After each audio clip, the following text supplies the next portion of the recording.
DK Shivakumar Mallikarjun ഖാർഗെക്കെതിരെ ഒരു വാക്കുപോലും ഉച്ചരിച്ചിട്ടില്ല. അങ്ങനെ പ്രസ്താവനകൾ പോലും ഇറക്കിയിട്ടില്ല.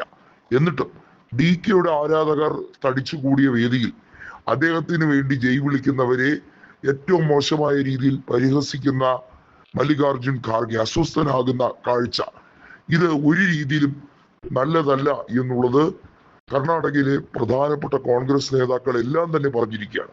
KH മുനിയപ്പ ആയിരുന്നാലും അതുപോലെ തന്നെ പ്രധാനപ്പെട്ട കോൺഗ്രസിന്റെ കർണാടകയിൽ നിന്നുള്ള MP-മാരടക്കം എല്ലാവരും DK പിന്തുണയ്ക്കുന്നവരാണ്. കാര്യം മനസ്സിലാക്കേണ്ടത്, കോൺഗ്രസിന് ഇന്ന് ഇന്ത്യയിൽ ഏറ്റവും ശേഷിയുള്ള, ഒറ്റയ്ക്ക് ഭൂരിപക്ഷം മാത്രമല്ല ഏറ്റവും കൂടുതൽ സംഘടനാ ശേഷിയുള്ള സംവിധാനം കർണാടകയിലാണ്. അതിന് ഒരേ ഒരു കാരണക്കാരൻ DK ശിവകുമാറാണ്. DK ശിവകുമാറിനെ പിന്തിരിപ്പിക്കാൻ അല്ലെങ്കിൽ അദ്ദേഹത്തെ മോശമാക്കാൻ പല വഴികളിലൂടെ ഈ മല്ലികാർജുൻ ഖാർഗെ ശ്രമിക്കുന്നു. ഇത്രയും പ്രായമായിട്ടും കടൽ കിഴവനെ പോലെ ആർത്തി മൂത്ത് വീണ്ടും രാജ്യസഭ വഴിയെത്തി 85-ാമത്തെ വയസ്സിൽ വീണ്ടും രാജ്യസഭയിൽ തെരഞ്ഞെടുക്കപ്പെട്ട് ജീവിതകാലം മുഴുവൻ ആ കസേരയിൽ തന്നെ ഇരിക്കാം എന്നുള്ള വിചാരമാണെങ്കിൽ ഈ പ്രസ്ഥാനം എങ്ങും എവിടെയും എത്തില്ല എന്നുള്ളതാണ് യാഥാർത്ഥ്യം. DK കേന്ദ്രത്തിൽ പുതിയ ദേശീയ അധ്യക്ഷനാക്കി തെരഞ്ഞെടുക്കണം എന്നുള്ളത് ഉത്തരേന്ത്യയിലുള്ള നേതാക്കൾ പോലും പ്രസ്താവനയിൽ പറയുന്നതാണ്. അതല്ലെങ്കിൽ മറ്റൊരു പേരായി പറയുന്ന സച്ചിൻ പൈലറ്റിനെയാണ്. പല കടൽ കിഴവന്മാരും, അശോക് ഗെഹ്ലോട്ട് അടക്കം ആർത്തിമൂത്ത പല കടൽ കിഴവന്മാരും യഥാർത്ഥത്തിൽ കോൺഗ്രസ് നേതൃത്വത്തെ പടുകുഴിയിലേക്ക് കൊണ്ടുപോവുകയാണ്. നമുക്കറിയാം, അധികാരം നഷ്ടപ്പെട്ട് ഛത്തീസ്ഗഡ് മുൻ മുഖ്യമന്ത്രിയായിരുന്ന, ഏറ്റവും മികച്ച രീതിയിൽ കോൺഗ്രസിന്റെ സംഘടനാ പാഠവും ഛത്തീസ്ഗഡിൽ നടപ്പിലാക്കാൻ ശ്രമിച്ചിരുന്ന ഒരു നേതാവ്, അദ്ദേഹത്തെ എങ്ങനെയൊക്കെയാണ് മോശമായി ചിത്രീകരിക്കാൻ മല്ലികാർജുൻ ഖാർഗെ മുൻകാലങ്ങളിൽ ശ്രമിച്ചത് എന്നുള്ളത് നമുക്ക് എല്ലാവർക്കും അറിയാം.